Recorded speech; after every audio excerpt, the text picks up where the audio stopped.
Hey guys, me again with another YouTube video. This is going to be the first review of the 2020 year. How crazy is that? Well, I say that it's going to be the first review of the 2020 year because I'm recording this in 2019 and I don't know what's going to happen to my channel in 2020. So hopefully everything is just fine. I'm not entirely sure. I'm going to apologize in advance because if you hear me clicking on the trackpad in this video, which you probably will, then that's my fault. I'm sorry. Any other background noise, also my fault, and I'm sorry. But I'm recording in my girlfriend's closet, so we should be just fine.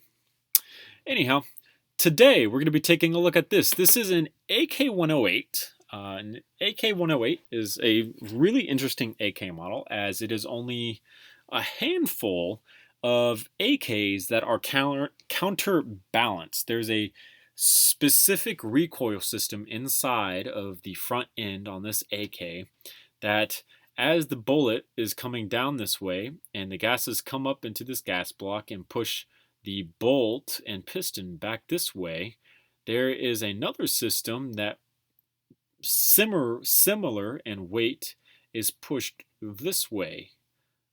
And because this is I don't know how many ounces a bolt is, but because this is 2 ounces going this way just for say, and this is 2 ounces going this way just for say, those actions, those forces cancel each other out, and therefore you have reduced felt recoil. So that's the base AK-108. That's something that I've gone over in my AK-100 series video, which I believe is out at this point in time in 2020. And I kind of got this idea that it would be really neat to have a railgun.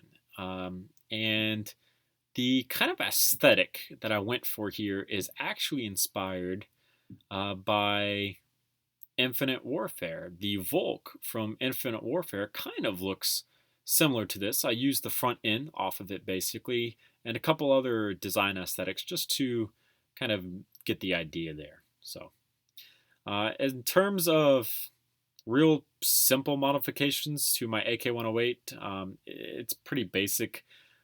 We have, I don't think I've made the video for it yet, but I made this pouch for the RPK that Sick kind of designed with me. He gave me a lot of design inspiration for it. This pouch is supposed to be holding a suppressor, but on this model it's holding a battery. Out of this pouch is these 2 wires that Studio doesn't render wires correctly, so I deleted them so that they're not weird looking. But they come out and around, and they come out and around and then down into this CPU controller right here, which is connected to the magwell and bolt, so that as the bullet is going off, it tells the railgun system to like kick on, like, hey, there's a bullet flying down the barrel. Go ahead, turn the magnets on and give it a little bit more oomph. So the idea about behind this is that this is using special cartridges, special bullets, which is why this magazine is clear. And also, clear magazines are super cool when they're fully loaded like this. And it has a traditional powder in it to get it moving. And then there's a lot of really high-tech computers going on over here in this little bank that calculate when the projectile, the bullet, is going to be in this area just about, and then how to turn the magnets on in such a specific way that it gives it just even more velocity coming out of the barrel itself. That's the idea behind this. So you can see that these computers are just right here on the side of the receiver, and they're wired into this heat sink up here, and then this heat sink is wired into this little laser designator that I believe, and I'm not entirely sure, is plaque bars from the AR-15 community file from My Different Usernames Discord. A really cool place. I highly recommend you guys join. But it's just kind of one of those, like, I wanted to add something that was like computeristic, but it looked good, and that was what I went with. So that's what we got.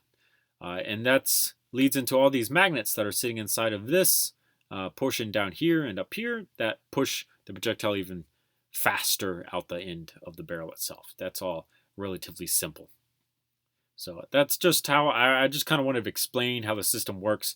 A lot of this is just my base AK-108, so I'm not going to go over too much. I'm just going to kind of show off things as we go. So here we are. Again, sorry that you guys are going to be kind of listening to me click on the trackpad itself.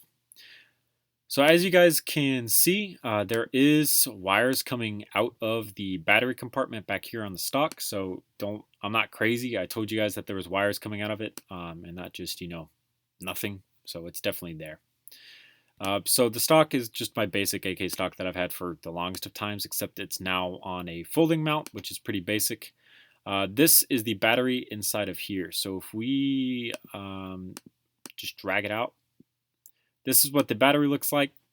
It's just a pretty simple battery that sits inside the pouch very loosely.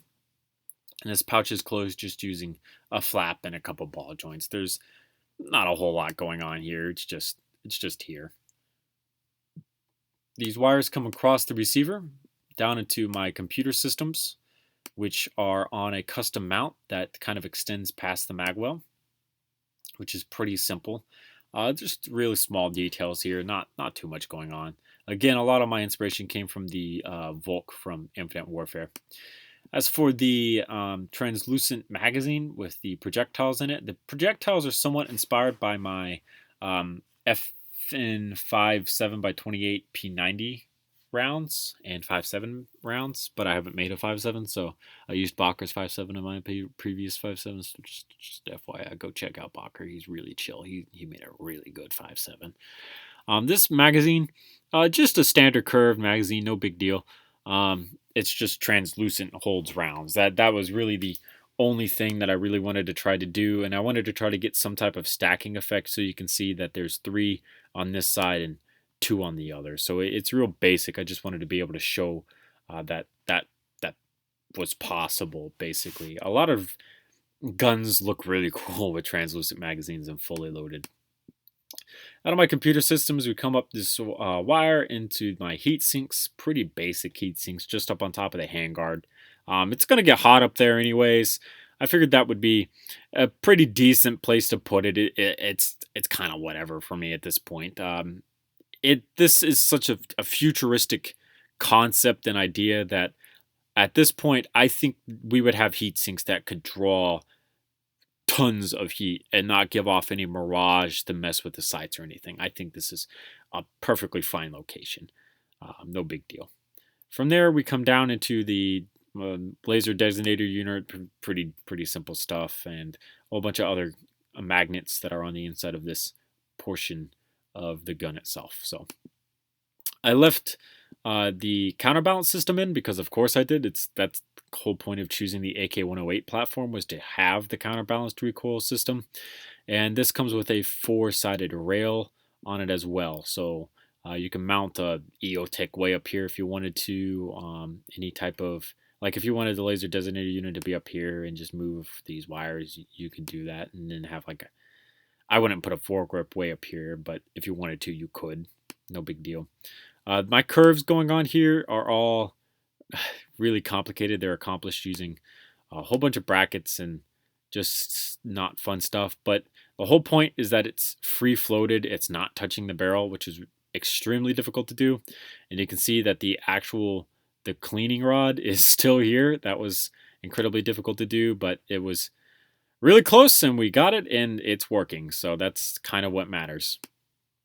Like I said, I'm not going to be going over the whole AK. The AK-108 is it's pretty basic on its own, and we have it here. So that's that. I want to say thank you guys so much for watching. Remember, comment, rate, and subscribe for more videos similar to this one. If you guys want to keep up with me and a whole bunch of other really talented builders in the community, I highly recommend checking out My Different Usernames Discord. Go to any of My Different Usernames' most recent videos, and you should be able to find a link in the description below. Thank you guys. See you later.